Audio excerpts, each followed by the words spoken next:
today in the evening we explored a new place. This is Badshahpur Corridor, which is developed by IM Gurugram NGO, and they've done a brilliant job.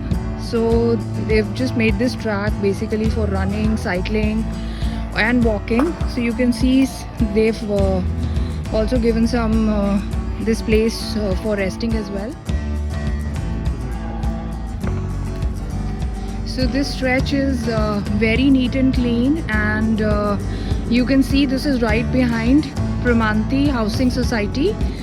And the best part here is this place is it does not have that stink which was basically I covered also in my previous blog, which the other stretch which is developed by IM Gurugram.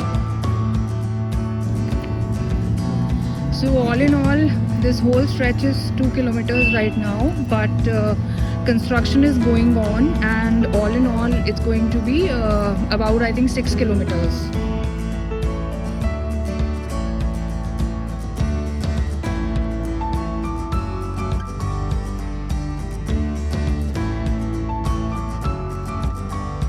Do visit this place, and thank you for watching the video.